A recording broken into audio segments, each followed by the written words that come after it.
इसमें हम coffee house में है। कॉफ़ी हाउस का जो इतिहास है वो बहुत पुराना है। न जाने कितनी राजनीतिक चर्चाएं यहाँ से हुई होंगी, न जाने कितने प्रत्याशियों की जीत की रणनीति यहाँ बनी होगी और न जाने कितने लोगों को हराने का मंसूबा यहाँ पाला गया होगा। बहुत सारे लोग हमारे साथ हैं और हम इनसे जो है बात करेंगे, राजनीति की बात करेंगे। इसमें फिलहाल प्रयागराज और आसपास क्या चल रहा है उसकी बात करेंगे। साहब अपना परिचय बताइए। वेद प्रकाश दुबे। वेद प्रकाश जी, कॉफ़ी हाउस में कब से आपका आना है? सन 1984। 84 से, यानी मतलब 84, 94, 40 40 साल से आप। तो कौन कौन से नेता यहाँ आ गए, आके गए, मंत्री बने, विधायक बने, सांसद बने? हमारे 84 से देखते हुए केंद्रीय स्तर पर यहाँ से पंडित जलेश्वर मिश्र आते थे, वो केंद्रीय मंत्री बने। मालवीय जी आते थे, वो केंद्रीय मंत्री बने। स्टेट में अरुण कुमार सिंह मुन्ना आते थे, वो मंत्री बने। भाजपा ही लग रहा है, आते नहीं थे? नहीं, उस समय भाजपा ही नहीं देखते थे हम। भाजपा ही नहीं थे। भाजपा के सिर्फ अध्यक्ष थे, क्या नाम था उनका, हम भूल रहे हैं, वो आते। जोशी जी का भी नहीं आया? जोशी जी आने गए। डॉक्टर जोशी आने। अच्छा, ये बताइए सर कि क्या माहौल चल रहा है, क्या लग रहा है, मतलब इस समय देश में क्या हो रहा है, प्रयागराज में क्या हो रहा है? 2-3 लाइन पे बता देंगे बस।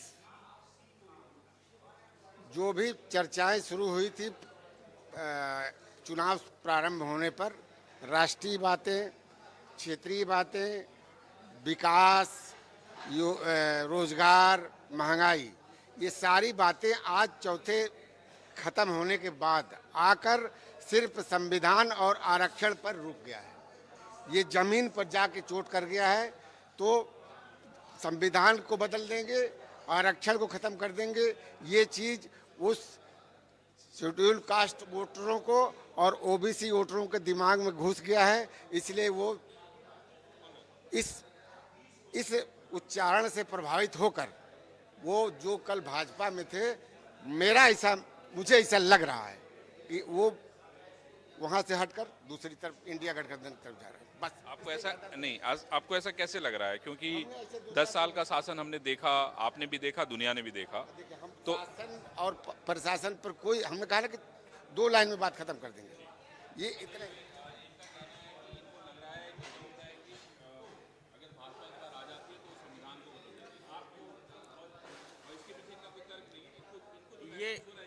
ये इनकी सोच नहीं है, क्योंकि ये किसी विचारधारा से जुड़े हुए हैं।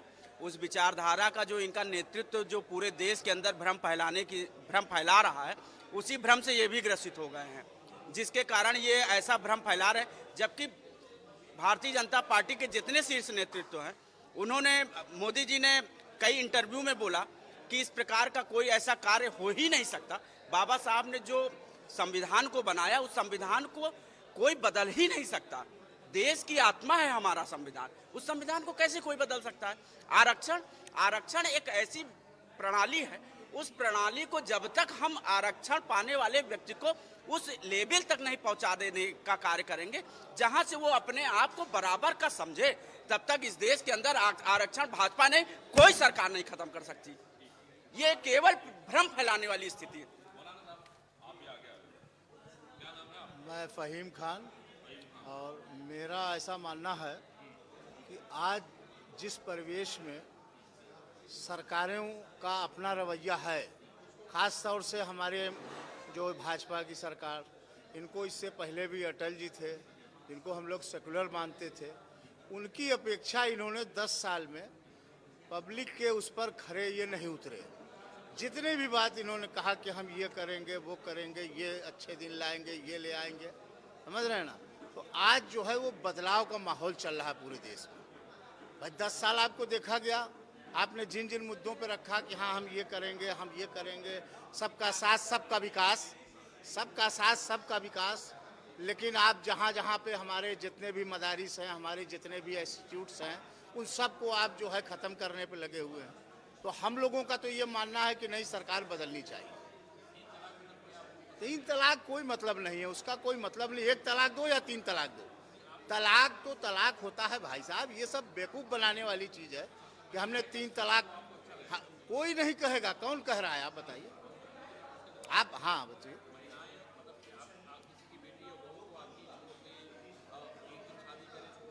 वो तो अभी भी है, अभी भी अधिकार है छोड़ने का। उसको आपने क्या कर दिया? आप बात समझिए, मुद्दा हमारा, हम तो समझ रहे हैं मुद्दा तलाक नहीं है। मुद्दा महिलाओं की जिंदगी बदलने का मुद्दा नहीं। आज जो स्थिति बेरोजगारी पर, महंगाई पर, उस पे कोई बात नहीं कर रहा है। मंदिर मस्जिद 3 तलाक ये कोई मुद्दा नहीं है ना। मंदिर मस्जिद का कभी यहाँ मुद्दा था। देखिए मेन है बेरोजगारी, महंगाई, जो आज भारी पड़ रहा है सबके ऊपर। आज से 10 साल पहले की आप हालत देखिए। 14 में कांग्रेस किस पोजीशन में छोड़ के गई थी देश को, आज कहाँ खड़ा है, और अभी आगे भी कोई वो नहीं है। दूसरी बात, आप कह रहे हैं कि हमको 400 सीट दीजिए ताकि हम संविधान को बदल दें, हम सारे इंस्टीट्यूशन को हटा दें। आप समझ रहे हैं? कश्मीर में हमने देखिए ये कर दिया, आपने कर तो दिया 370 लगा के वहाँ, क्या वहाँ सारी अराजकता बंद हो गई? क्या वहाँ अब नहीं हो रही है? बढ़िया बात कह रहे हैं आप, ठीक है साहब। हाँ, एक इधर से ले गया साहब, ये बताइए कि आपके पास इनका कोई जवाब है? पूरा जवाब है। इनका कहना है 400 सीट ये इसलिए भाजपा कह रही है कि संविधान बदल देंगे। कांग्रेस के लोग पहले अपने ही डिक्शनरी छाट बटोर कर लें। कांग्रेस ने कई बार संविधान बदला है और राजीव गांधी का भाषण सबके मोबाइलों में होगा, देख लीजिए। उन्होंने स्वयं कहा है कि जब जरूरत पड़ेगी तो संविधान बदलेंगे, और 3 तलाक के मुद्दे पर ही उन्होंने संविधान बदला था। 3 तलाक वाले केस में, 3 तलाक के केस में उन्होंने 3 तलाक खत्म करने वाली बातों पर उन्होंने वापस 3 तलाक को लागू करा दिया था। और दूसरी बात, जो ये बेरोजगारी महंगाई कह रहे हैं, सिलेंडर का दाम आज की तारीख में 852 रुपया है। पहले प्रैक्टिकल होकर के देख लें, कांग्रेस की सरकार में सिलेंडर का दाम 940 रुपए था। झूठ बोल करके कितनी बातें ये करेंगे। कांग्रेस ने महिला को सम्मान के रूप में छत दिया, महिला के नाम पर घर मिल रहा है, महिला के नाम पे छत मिला। उसके बाद सवेरे, जब वो सवेरे सो के उठती है तो उसे वो लकड़ी बटोरने के लिए बाहर नहीं जाना पड़ता, उसे उज्ज्वला गैस मिला ताकि वो चूल्हा न जलाए। उसे नल से जल मिला, वो नल को पानी लेने के लिए दूर दूर तक जाती थी, उसे वो मिला। शौचालय घर के बाहर मिला, उसे इज्जत की जिंदगी मिली, उसे डॉक्टरों से दूर रहना पड़ा। उसे कार्ड मिला जिससे वो स्वास्थ्य बीमा का अपना उपाय कर सके। उसकी मिट्टी जहां वो रहती है उसका कार्ड मिला। आपको क्या चाहिए? कांग्रेसी नहीं, एक चीज और मैं कहूंगा, कांग्रेसियों का एक सेकंड, कांग्रेसियों का चेहरा आप और देख लीजिए। कन्हैया कुमार को टिकट दे करके कांग्रेसियों ने क्या किया? उन्होंने साफ कहा कि हम देशद्रोहियों के साथ हैं। उन्होंने खालिस्तानी आम आदमी पार्टी के साथ मिलकर के खालिस्तानी समर्थकों का सम्मान किया। ये कांग्रेस का चेहरा है, इससे घटिया चेहरा कोई नहीं हो सकता। जी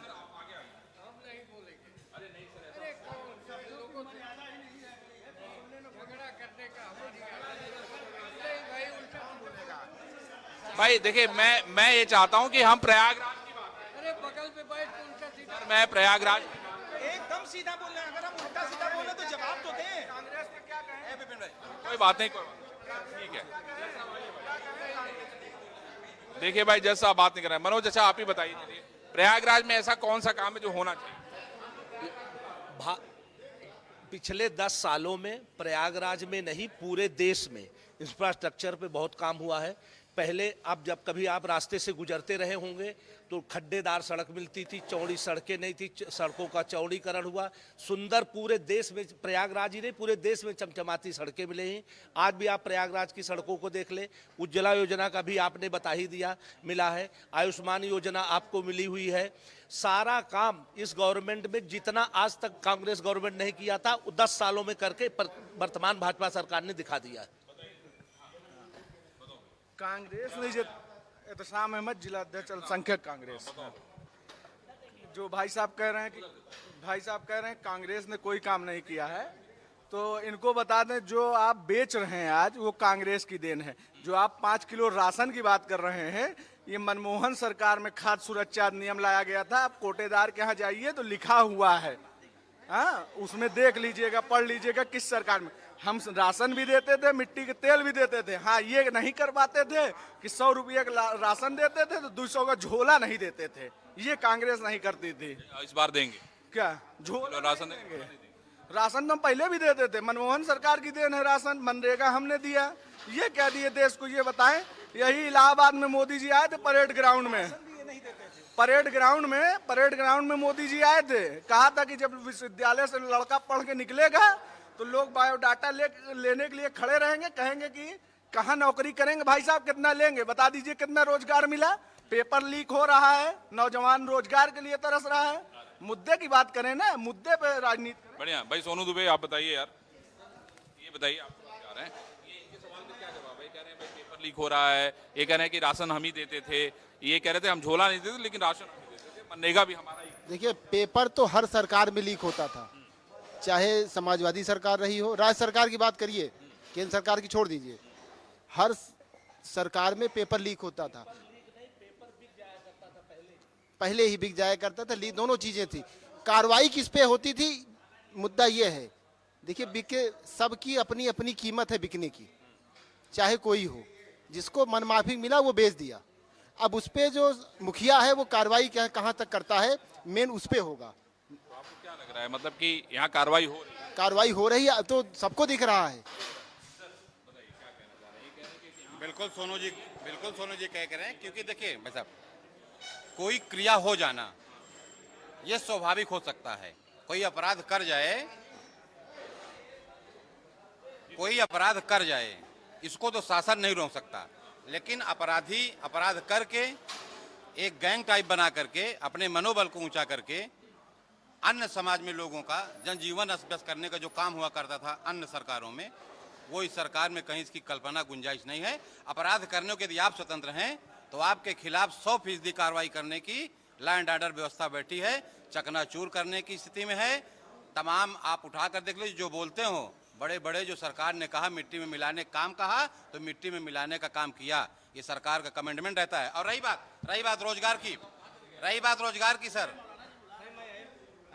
रोजगार की, तो 2 लाख करोड़ जीएसटी सरकार ने वसूली है। अगर रोजगार नहीं है, व्यापार नहीं है, मार्केट में बिक्री नहीं है, खरीदारी नहीं है, तो 2 लाख करोड़ जीएसटी कहां से आया? मैं मान सकता हूं शिथिलता थोड़ा हो सकती है, लेकिन भयमुक्त होकर के जिस तरीके से व्यापारी अपना चाहे रोड पे काम कर रहा हो, चाहे शोरूम में अपना बेच रहा हो, किसी में सामर्थ्य नहीं बचा कि लॉ एंड ऑर्डर खिलाफ को चैलेंज करने की जरूरत करेगा, तो जो हुआ है अन्य लोगों को वही हो जाएगा। मौलाना साहब, अरे सर, अरे आइए भाई, आइए सर, आइए।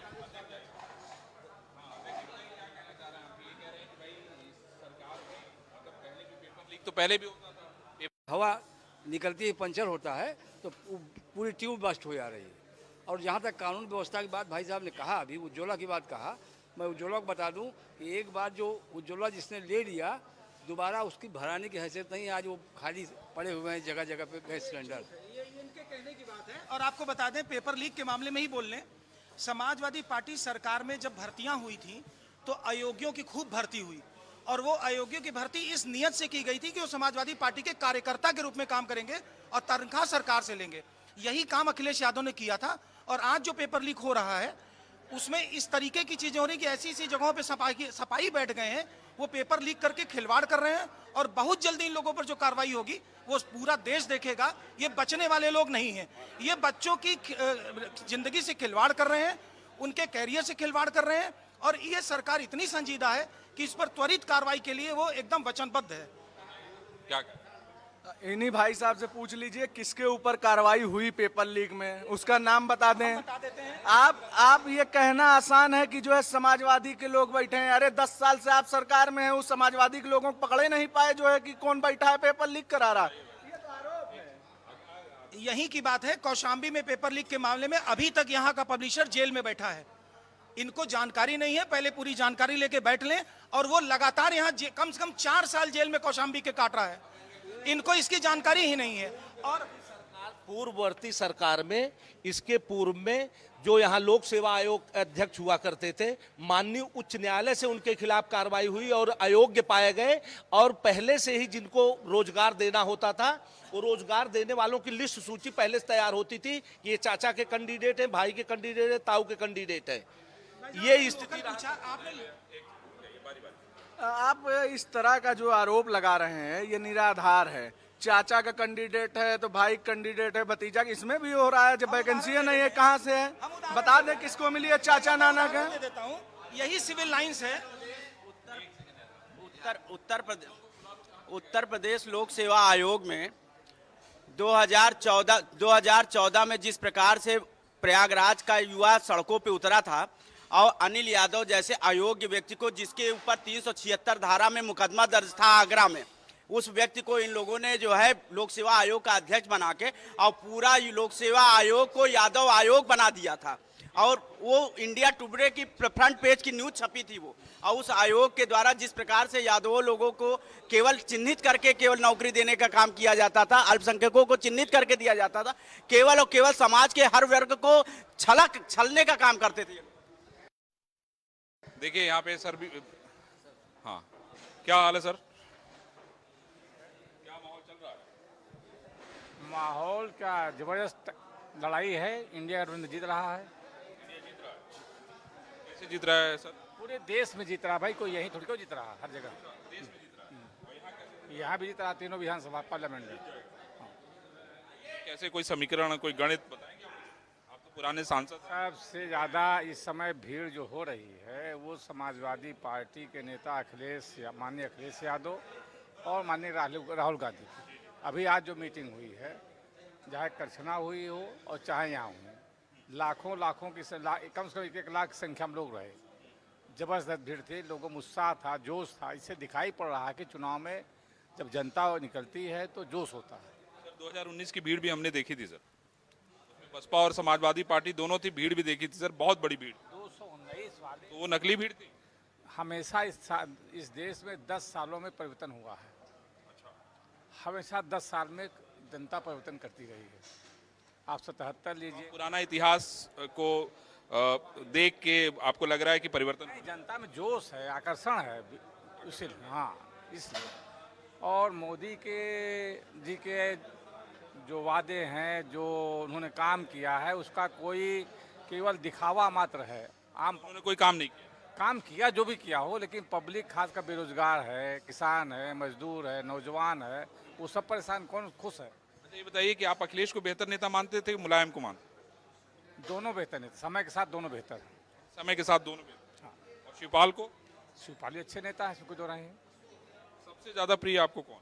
भाई सबसे नेता हमारे मुलायम सिंह यादव थे, उसके बाद अखिलेश जी हैं।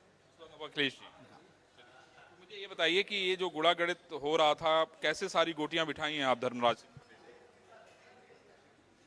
को अपनी तरफ करने की? किसका? देखिए, जब जनता का झुकाव होता है तो सारे जातिवाद के बंधन टूट जाते हैं। और 30% वोट जो होता है, 30-35% जो कभी किसी पार्टी से प्रतिबद्ध नहीं है, वो अपने विचार से देता है। तो जो मोदी जी को मिला 10 सालों में, वो 30% जनता जो चली गई, जो किसी पार्टी प्रतिबद्ध नहीं थी, वो झुकाव अब जो है इंडिया गठबंधन के साथ हो रहा है। हम लोग 4 तारीख को इंतजार करेंगे, हम लोग बात करेंगे क्या स्थिति है। आइए भैया, आइए। और ये लोकसभा चुनाव लड़ रहे निर्दलीय अध्यक्ष के खिलाफ। निर्दलीय लड़े आप? इस समय हम कांग्रेस में हैं। बताइए क्या माहौल है? माहौल बहुत बढ़िया है और 10 अतीक हमें अतीक के खिलाफ। हाँ, बताइए कि अतीक के न रहने से और रहने से क्या फायदा और क्या नफा नुकसान? अतीक के न रहने से मुसलमान में नेताओं में डर खत्म हो गया है। नेताओं में मुस्लिम नेता जो थे दबे थे, अब नेतागिरी कर रहे हैं पूरे इलाके। अतीक अहमद नेतागिरी नहीं करने देते? हाँ, उसमें सबसे ज़्यादा मुसलमानों को परेशानी होती थी, हिंदुओं को कोई नहीं। आपको नेतागिरी नहीं करते? हम बहुत बढ़िया हमारी थी नेतागिरी। हम कोई नहीं, हमसे कोई परेशानी नहीं थी, ना उनको परेशानी थी हमसे। परेशानी नहीं थी, मुसलमानों की थी।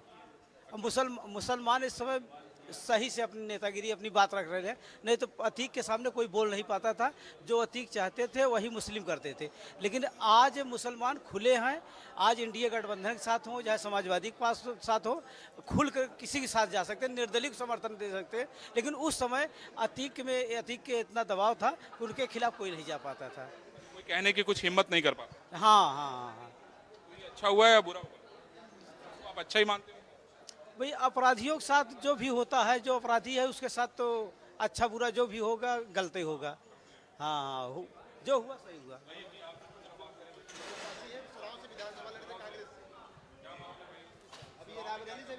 ठीक है सर, सुराव में जीतेंगे इस बार। हाँ, भारी वोटों से जीतेंगे। जिस तरह दिल्ली का क्या हाल है? रायबरेली में राहुल जी ऐतिहासिक जीत, उत्तर प्रदेश में अगर सबसे ज्यादा वोटों से जीत हो रही तो रायबरेली की जीत हो रही, डंके की चोट पे कह सकता हूँ सर। लोग तो कहना है कि वोटों से राहुल गांधी जी जीतने जा रहे हैं। अभी हम लोग वहीं घूम के आए हैं, आज शाम को आए हैं। 5 लाख से अंतर से जीतेंगे राहुल। लेकिन लोग तो कह रहे हैं कि बाहर के लोग बहुत ज्यादा आ गए। बाहर के लोग नहीं आ गए, हमारे नेता लड़ रहे हैं। हम लोग को उत्साह है, वहाँ की जनता को उत्साह है कि राहुल गांधी जीतना चाहिए। गांधी परिवार को वहाँ लोग भगवान मानते हैं, रायबरेली वाले। हम लोगों ने देखा है, घर घर जाके पूछा है, उन्होंने गांधी परिवार को अपना परिवार समझते हैं। इसलिए राहुल गांधी 5 लाख वोटों से जीतने जा रहे हैं, इसे दावा है सर। इंतजार करेंगे। सर बताइए, बोलिए सर, क्या करें? नहीं सर, थैंक यू। से नहीं बात करें हम लोग। अच्छा चलिए, खैर कोई नहीं। तो ये कॉफी हाउस में देखिए गर्मा गर्म चर्चा चल रही है। आइए भाई, संजय किधर वाले? अच्छा, तिवारी जी कैसे हैं आप? ठीक हैं?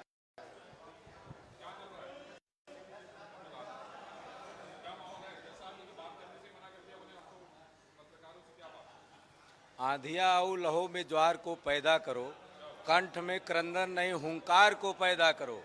है समर कुरुक्षेत्र की सजने लगी, ऐ पथिक आओ और कांग्रेस और संगठन के विजय का द्वार पैदा करो। जी 70-30 की लड़ाई है।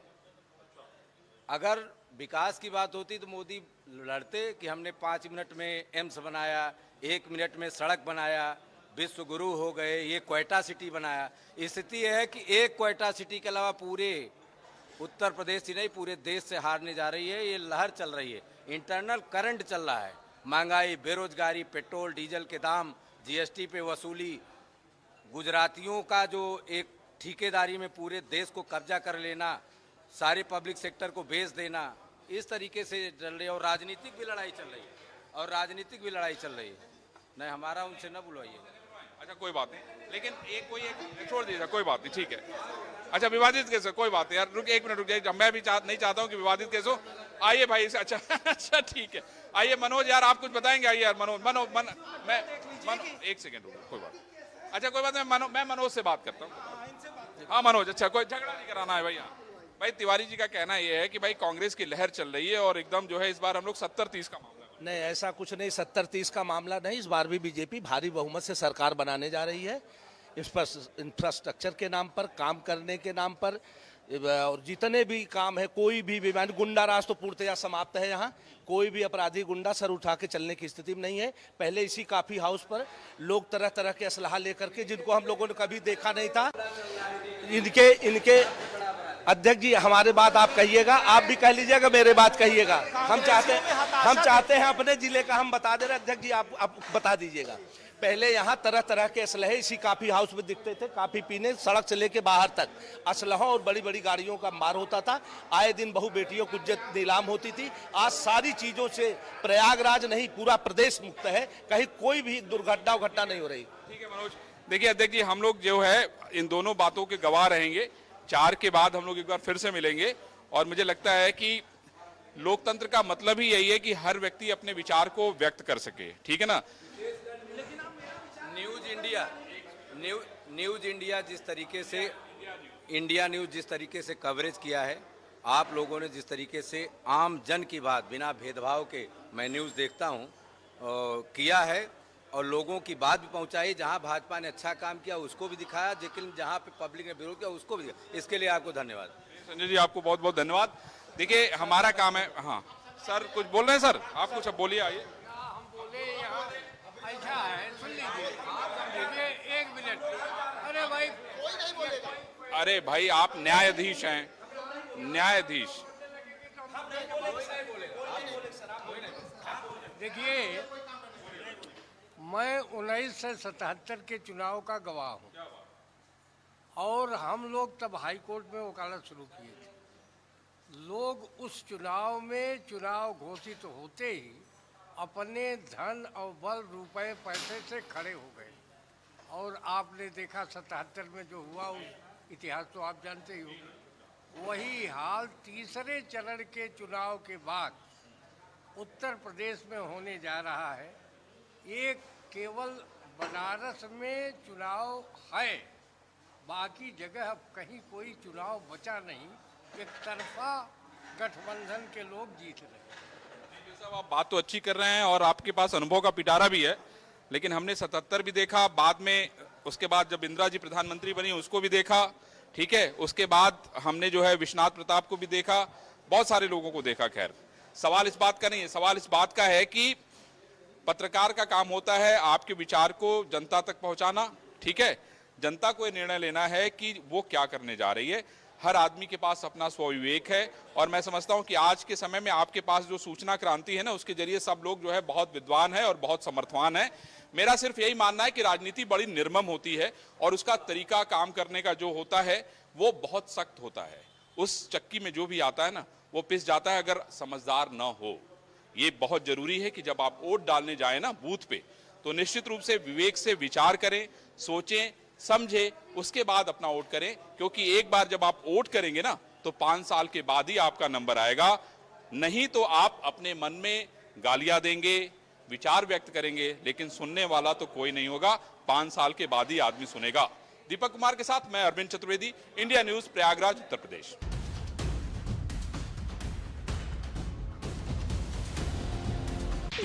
हवा हवा ए हवा खुशबू लुटा दे।